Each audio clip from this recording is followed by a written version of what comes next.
Deep clean drive म्हणजे यामध्ये या डीप क्लिनिंग ड्राईव्ह मध्ये 4 वॉर्डची पूर्ण मॅनपॉवर जी आहे आपण मोबिलाइज करून एका मोठ्या वॉर्डमध्ये आणतो आणि यामध्ये सर्व रस्ते जे आहेत पहिले झाडूने साफ करणे, त्यानंतर माती ब्रशने साफ करणे आणि त्यानंतर प्रेशरने पाणी मारणे, हे स्वच्छ रस्ते करण्यासाठी अशा प्रकारची संकल्पना, अशा प्रकारचं काम मुंबई महापालिकेचे कर्मचारी करतायत.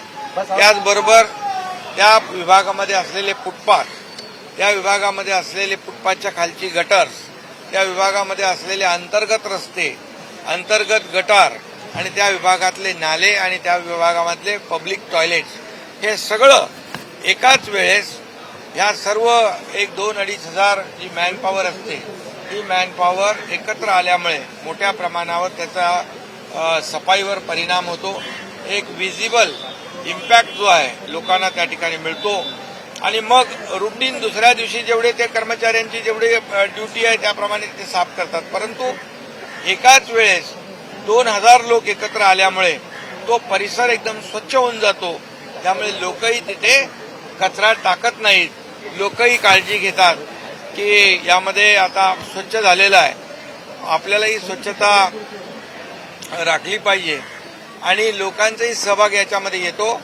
लहान मुलं, शाळेतली मुलं, NGO, हे सगळे सिनियर सिटीजन या संपूर्ण डीप क्लीन ड्राईव्हमध्ये सहभागी होतात.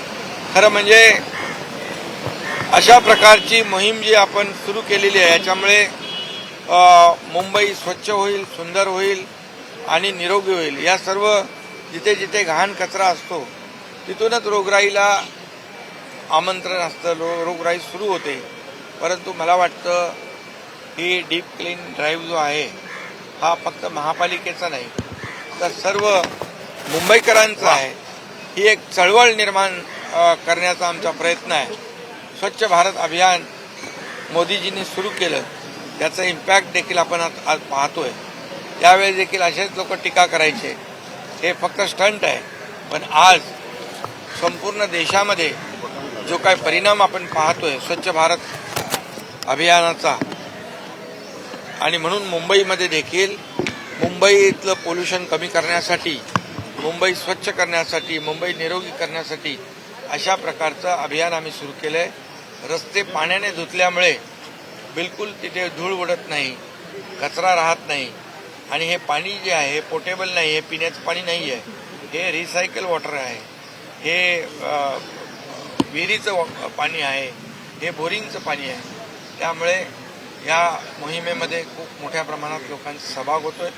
कर्मचारी देखील ॲक्टिव्ह झालेले आहेत, कर्मचारी देखील खूप चांगल्या क्षमतेने काम करत आहेत आणि याला थोडंसं यांत्रिकीकरण आम्ही करतोय जेणेकरून मुंबई पुढच्या काही दिवसांमध्ये, भविष्यामध्ये खूप याचा परिणाम चांगला लोकांना दिसेल आणि लोकांचं आरोग्य चांगलं. स्टेशन परिसर जो आहे तो हॉकर्सनी फार वेढला गेलेला आहे. शाळा असेल, मंदिर असेल, यावर आपण आदेश केले होते, अजूनही त्यावर काही होत नाही. घाटकोपरमध्ये विशेषतः हे बघायला मिळतं. यावर आपल्याला मी सांगतो, हॉकर्स असतील ज्यांना आपण जे झोन दिलेले आहेत या झोनमध्ये देखील हॉकर्सने व्यवस्थित शिस्तीने काम केलं पाहिजे.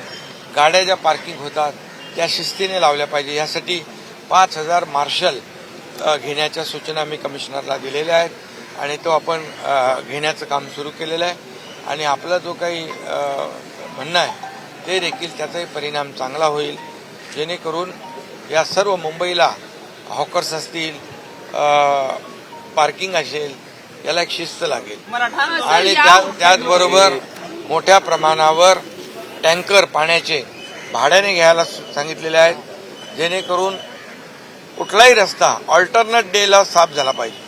अशा प्रकारचे मॅनपॉवर आणि टँकर घ्यायला महापालिकेला सूचना मी दिलेल्या आहेत. कालच्या मोर्चामध्ये मोठ्या प्रमाणात टीका करण्यात आलेली आहे. तुमची जे सत्ता बदल झालाय त्याच्या मागे कोण आहे असं त्यांनी सांगितलं, म्हणजे अदानींचा एक प्रकारे त्यांनी उल्लेख केला. आता तो खरं म्हणजे विकास विरोधी मोर्चा होता. धारावी आशिया खंडातली एक मोठी झोपडपट्टी आहे. तिथे कसे लोक राहतात, काय परिस्थितीत राहतात, त्यांचं जीवन उंचावलं पाहिजे, त्यांना चांगल्या सोयीसुविधा मिळाल्या पाहिजे, ही भूमिका सरकारची आहे. खरं म्हणजे जो यापूर्वीचा सॅकलिंग नावाचा, मी माहिती घेतली काल, सॅकलिंग नावाचा जो कॉन्ट्रॅक्टर होता त्याचं कॉन्ट्रॅक्ट का रद्द केलं? जर तुम्हाला अदानीला विरोध होता तर सॅकलिंगलाचा विरोध करण्याचं कारण काय? त्यामुळे मला वाटतं काही तडजोडी तुटल्या असतील आणि त्यामुळे हे सगळं घडत असेल. पण सरकार पूर्ण धारावीकरांच्या मागे आहे. हे पूर्णपणे विकास विरोधी आहेत. यांनी प्रत्येक वेळेला आरे कारशेड असेल, मेट्रोचं कामं असतील, समृद्धीचं काम असेल, जे जे विकासाचे प्रकल्प आहेत ते थांबवण्याचं काम केलेलं आहे. पण आमचं सरकार पूर्णपणे धारावीकरांना न्याय देईल. धारावीकरांचं जे डेव्हलपमेंट आहे त्याच्यामध्ये कुठल्याही इंडिव्हिज्युअल माणसाचा फायदा होणार नाही. धारावीकरातल्या प्रत्येक माणसाचा फायदा आम्ही करू. मराठा आंदोलनाची पुढची दिशा ठरवण्यासाठी म्हणून जरांगे पाटील आज आंतरवालीसाठी ते बैठक घेत आहेत. डेडलाईन जवळ आलेली आहे. सरकारचं आंदोलनासंदर्भात, आरक्षणासंदर्भात सरकारचं धोरण स्पष्ट आहे. सरकारची भूमिका स्पष्ट आहे. मराठा समाजाला आरक्षण मिळालं पाहिजे. कुठल्याही समाजाचं, ओबीसीचं, इतर समाजाचं आरक्षण कमी न करता या भूमिकेवर सरकार ठाम.